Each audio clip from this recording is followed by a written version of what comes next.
Is Tarot Class Part 3. Last week we covered the Major Arcana. We kind of recapped a little bit. We covered the Major Arcana.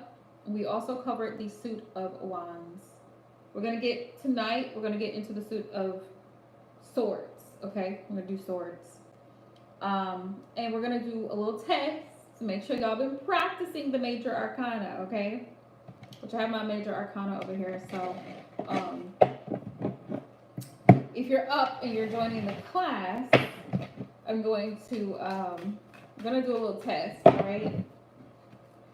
So, hey OG Mask, how are you? So, if you're hopping into this live stream, this is a tarot class. I've been doing this tarot class for the past 3 weeks now. 2 weeks? Okay, 2 weeks. Anywho, this is a tarot class. Well, welcome. This is my way of giving back to my subs. For the people who have asked me about learning tarot, here we go. Whoop de woo. Okay.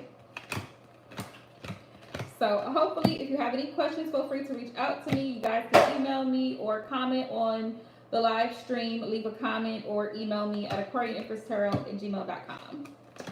So, yeah, that's awesome. I'm glad that you are well. A lot of people are really feeling retrograde, so great. I am great. I am wonderful. Thank you for asking. Okay, so, all right, so, all right. So here we go, y'all. We got the Suit of Swords going on. Knight of Swords, 9, 10, 8. We got the Page, the Knight, the King.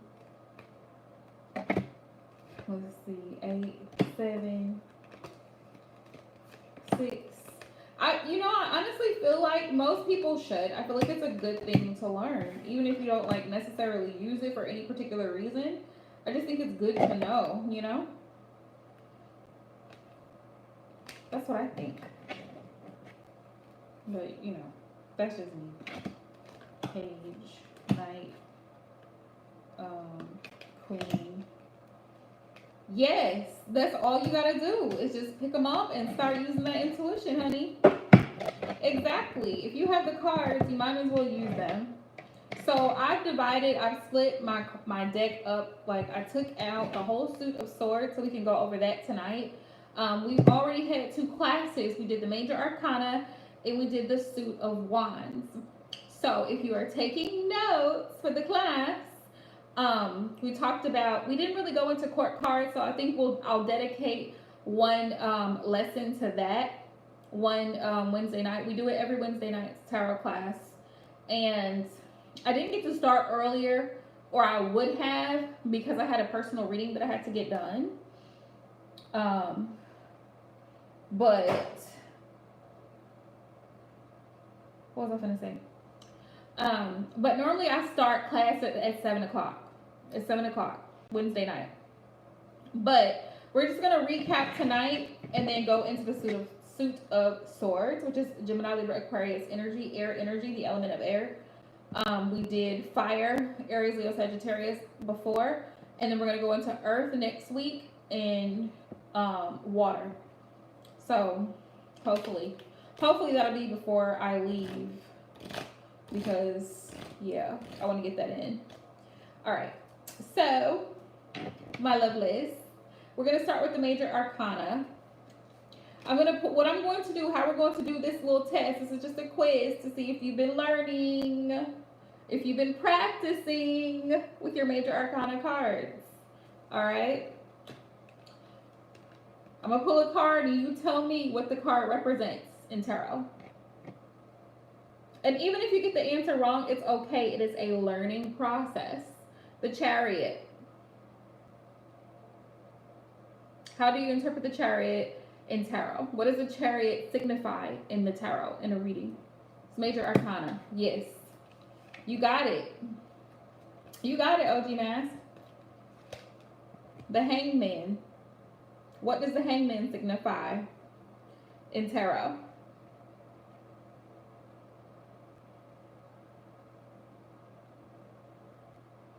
Surrender, sacrifice, Letting go, a changed perspective. But mostly, the most common, yeah, mostly when you see how he's upside down and he's like hanging freely, that's how I remember it because I'm a visual learner. So if you're a visual learner, this may help for you. He's hanging down. If you look at him, he's hanging freely. So it's like letting go, surrender, release, let it go, right? And he's seeing it from a different angle. So it's a changed perspective. Yeah, it's a change. It's like changing, shifting your perspective on a situation, seeing it from a different point of view, if that makes sense. Because he's upside down. That makes sense, right? Yeah. So it's like change perspective, surrender. Also, because the hangman is upside down, and this is exactly why I tell people that religion is strongly incorporated all throughout the tarot. Just how Jesus was nailed to the cross, you see how the hangman is upside down. You see that, right? So that's where you get sacrifice. He paid the ultimate sacrifice for sin. Yeah. So when you see the hangman, there's sacrifice, surrender, release, change perspective. Yeah. Then we have justice. How would you interpret justice here in the tarot? Justice would be, when I think about justice, I think you see this person like they're sitting here on this, I guess like a bench, and I think court. Which justice is a court card. I think court, and I think judgment, justice, judgment. I don't know why my brain puts the two together, but yeah, yes, resolution, balance. You see the scales in his hand and the sword in the other. So it's going to be, if it has to be split in half, it's going to be split in half, but it's going to be done fairly. So justice is about fairness, equality, balance. Balance. We have the High Priestess. If you don't know what the High Priestess is, my little friends. Okay, again, here's religious symbolism in the High Priestess. She sits here. Now, here's a moon down here, a crescent moon, which is an Egyptian, y'all know what I'm trying to say, right?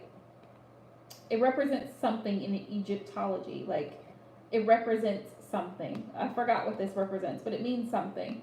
And this crown that she's wearing on her head, in Islam, this represents something. Yes, listening to intuition, that's correct, OG Mask. On the side of the High Priestess, she also, if you notice, she's holding a scroll in her hand. We have one over here, one over here. Okay, and they both represent the Torah, which is across right here. The High Priestess knows she's a keeper of secrets. She knows things.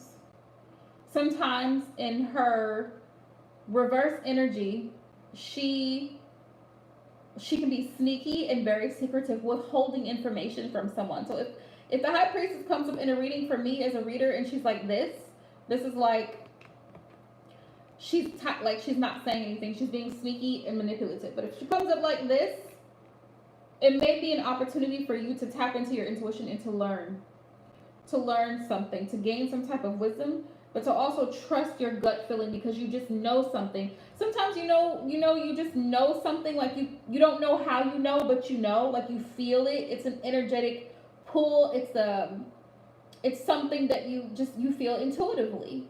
Yeah. So it's like if you see her like this is a good sign because this is like, okay, so you need to speak less. Let your words be few, but listen and observe. That's what she's doing to me. She's sitting here on this throne and she's observing and she's taking in the information. She's soaking up the information because she's going to use that information later. It's like she's processing what's going on. So the High Priestess is intuition. Number one, intuition. The Sun. I think we all pretty much know what the Sun is, but the Sun is Leo energy. For those of you who are watching, this is tarot class. The High Priestess is Pisces energy. I don't remember the Hangman for the life of me. If anybody knows the Hangman, the energy, the element surrounding the Hangman, please let me know. I don't remember. He slips my mind every time. The Chariot is Cancer, and Justice is Libra. Yes, yes, exactly. Positive outcome, opportunities, abundance, happiness. Yes. Hey, Queen. Judgment. Yes, judgment. For me, if I see the sun, like the sun is upright, right? So this is happiness, abundance, new opportunities, blessings, lack. This is a lack energy. When the sun is in reverse, usually it's narcissism. If it's in a dealing with family relationships or intimate relationships, it's narcissistic energy. The sun in reverse. All right. But the sun is Leo energy. If anybody knows the element surrounding the hangman, please let me know, because for whatever reason, I cannot remember that element. I don't know why. So we have judgment. Judgment. And here we go again with religious connotation. This is the scene from Revelation, right? Where the dead, yes, a call for change, where the dead are being resurrected and they're being called to account, giving an account for the way that those souls live their lives here in the physical world. So you see how the angel is like, yes, Queen, exactly. So people cannot tell me that the roots are not in what I'm saying. So it's like you're being called to give an account, like, wow, like, okay, so now I have to reflect. Judgment is also karmic review. It's like, being put under a microscope, kind of, for you to reflect back and see what was the purpose of the experience that you had, and now it's time for you to make a decision going forward. A decision has to be made. So judgment is also about final decisions. Oh, Pisces, Casey. Hey, love. Yes. Hangman is Pisces. Okay. Thank you. For whatever reason, I could never remember the element surrounding the hangman. I just don't, for whatever reason. So now, hangman, Pisces, makes sense. Judgment. Judgment. I'm trying to think. The element surrounding judgment. I want to say judgment is Libra, but I could be wrong. So if you know it, please let me know. I don't remember the element surrounding judgment, but judgment, yes, judgment is awakening to one's life purpose. You see, these souls are going through a resurrection. It's awakening to one's life purpose, but it's also awakening to life experiences. What we know here. What was the purpose of that situation, that relationship, that death in the family? What was a lesson to be learned from that? Could it have been prevented? That's fine, OG Mask. It's totally okay, because it's a class and we're all learning together. So it's totally okay. It is Libra. Okay, I got something right. Thank you, Casey. Let's see. So we got judgment. Oh, the tower. The tower.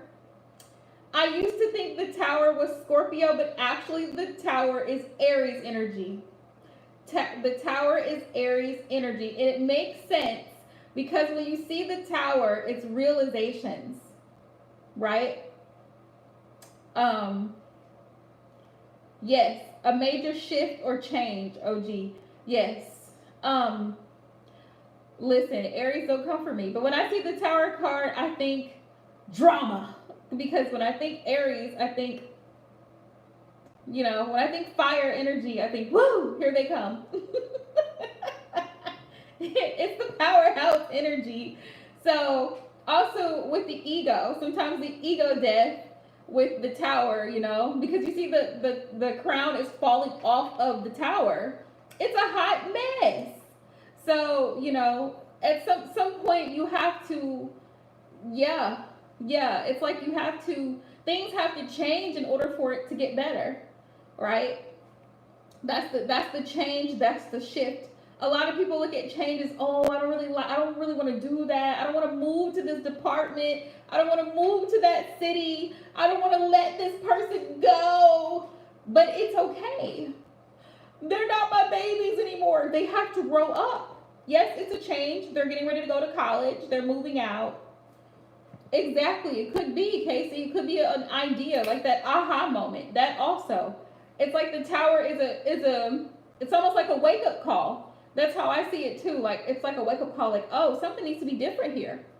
Something something doesn't quite belong here. Not sure what it is. But we may have to do a little rearranging, and that's okay. Like, yeah. So the tower is like shake, wake up call, change, shift, that type of energy. Realizations too. Realizations, surprises, because the tower usually happens. It's an unexpected event. It's an unexpected event, something that you are not planning on happening. So the tower is great in that sense. Yeah, the aha moment. Now we got the fool.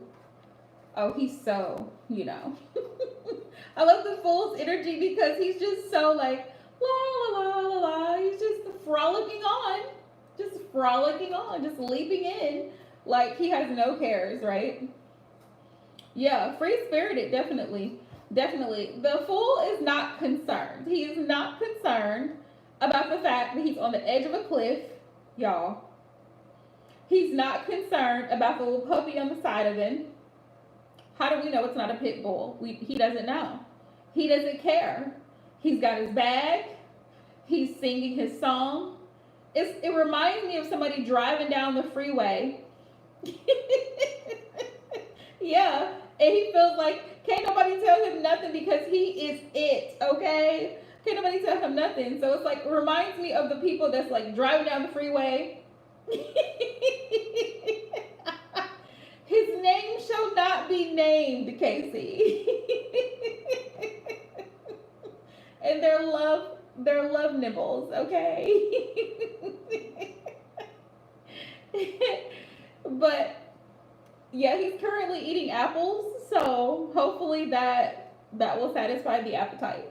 But that's what this reminds me of, cruising down the highway and not really caring about what other people are doing around you. I swear people probably think I'm crazy at the stoplight because I would be rocking out to my song and I don't even care who is watching. Like, I don't care. As long as I'm obeying the laws of the road, we're good. We are good. But yeah, the fool is about having that free spirit, being willing to take the risk too. Because sometimes we allow fear to hold us back from moving forward because whatever we're afraid of, we think, oh, well, what if I do this? What if it doesn't turn out right? What if the sky is falling and the world turns blue? What if? Right, Casey? What if? But what if you don't? And you could have had a really, really good opportunity because you were like, I'm too scared. Like, you can't allow fear to block you. Right? Let's see. We got the star. It's Aquarius energy. The star. The star. The star is healing energy. The funny thing about Aquarius is that we have a rep for not having emotions, but that could not be further from the truth because Aquarius is actually all about emotion. It's just that we don't display it physically. Yes, wishes fulfilled, like dreams coming true. I also feel like with the star, there's like an essence of manifesting because it's like when that song Twinkle Twinkle Little Star. How I wonder what you are, twinkle twinkle little star. When I see the star card, I think about that, like wishes coming true. Like you wished, you prayed for something, you manifested it, you put in the work. It's coming. It's coming. It's like faith in something, hope in something, positivity here. That's what I'm getting. Also with the water, because the water bearer, she is pouring out the water. And water is a cleanser. Water heals. Water cleanses. It detoxes. It purifies. So the star card could be carry the energy of purging, cleansing, healing, that type of energy. Because water is life. Okay. So we got the devil. Now we know the classic, the devil. I had to make that face because you know the devil. It's so dramatic. He's so dramatized. I feel like we give the devil so much credit. That's like the new Conjuring movie. The devil made me do it. But what really is the devil? What is the devil? What does he really represent? Addiction, absolutely. Obsession, being stuck. I feel like the devil could be manipulative, very deceptive. Deceptive. Because the thing about being deceived is that you don't know that you're being deceived. Yeah. Manipulative, toxic, low vibrational energy. Anything that is in a low vibing energy. Let's talk about that for a moment. Because you hear those terms loosely thrown around sometimes in the spiritual community, like low vibe, low energy. But what does that really mean? What's low vibing? What is low energy?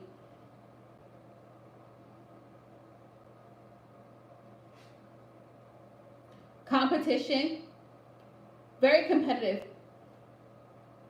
When you think about the devil and how he wanted to compete with the other angels and how he wanted to outdo and outshine the other angels because he put himself above the others, right? Stealing other people's ideas, lying, manipulative behavior, dishonesty. Yeah, there is definitely an air of stubborn because the element of the devil is Capricorn energy. Yes, very and we have control. The Capricorns, y'all, I'm not saying that y'all are the devil, but okay, y'all. Now I have a foot in my mouth. I'm not saying that y'all are the devil, but the element of Capricorn is surrounding the devil because we have the control. And yes, Capricorns, you guys love to be in control. Absolutely. You are the one running the show. Stubborn, like you said. OG mask, yes. Stubborn. The devil can be. Oh, is it? Look at the horns, right? Feeling stuck sometimes. The devil can cause someone, and when we talk about low vibration and low energy, sometimes the devil can make you feel like you're going through something that you really aren't. It's an illusion. It's an illusion. So you feel that people are against you, right? And this is where we talked about, that awakening and personal accountability with the judgment card and realizing the part that you played, where we accept constructive criticism. I'm not talking about hatred or disrespect. There's a difference between disrespect and constructive criticism. The devil just takes no responsibility. The devil's like, I didn't do it. Well, if she hadn't done this, I wouldn't have said that. I'm sorry that you feel that way. This is the devil, okay? Well, I mean, it is what it is. Not, oh, I'm sorry. I should not have reacted that way. I apologize, and I will do my best to improve that particular thing, and I won't let it happen again. And let me fix that. Let me replace that. I broke it. Let me fix it. I wasted it. Let me, I want to make things right. The devil is like, oh no, never. I would never. I'm the devil. Like, why would I do that? Because the devil doesn't see. This is the thing about deception. The devil doesn't see anything wrong with what the devil does. This is just like a narcissist. The narcissist doesn't see any problem with what he or she does because they do no wrong in their mind. The devil also carries immature energy because the devil is very childish. It's like a lot of a lot of things that you do in your youth without thinking, right? A lot of irresponsible choices and the stupidity of being young and dumb. The devil. So we've carried on about him long enough. Let's see. The magician. Right? The magician. Oh, the magician. I love the magician. The energy, the element of the magician is Gemini. What I love about the magician is manifestation. The magician is all about manifesting, and the magician is the co-creator. And the magician is the one that says, I'm going to utilize what I have to manifest what I want. I'm going to use the tools, the skills that I have, exactly, Casey, to get to where I want to be. So the magician, the magician has it all. The magician has everything in the tarot. Pentacles. They have the financial stability. They have the emotional stability. They have the proper communication. They know how to articulate all of it. Exactly. They have the drive and the passion that comes from the fire energy. So they have all of it in a package. That's the magician, right? Gemini energy. We have the moon. Exactly. Everything on this table. So what now? What now? It's like the universe gives you the eggs, the milk, the sugar, the vanilla flavoring. So what you gonna make? What are you gonna make, magician? What are you creating? Mm-hmm. Yep. Well, you know what? I've heard Cancer. I've heard the moon was Pisces. I learn something new every day. So you're probably right, Casey. But I've always heard the moon was Pisces. But the moon, secrets, illusions, yes. Doubts and fears. Doubts, fears, hesitation. Big water energy. But it's funny because here's the crab. So it makes sense that it would be Cancer energy. Just saying. So moon, Cancer. The wheel of fortune, right? The wheel is about divine timing, and you can see all the little notches here in the clock. Divine timing, right? And yeah, divine timing. But the wheel is also about a cycle closing out or a cycle beginning. So there's the wheel, right? There's the wheel, and then we have, I don't remember what the element of the wheel is, so if you know, please let us know. We have the death. Scorpio. The death. The death is all about transmutation and transformation. Right? That's death. We have Temperance.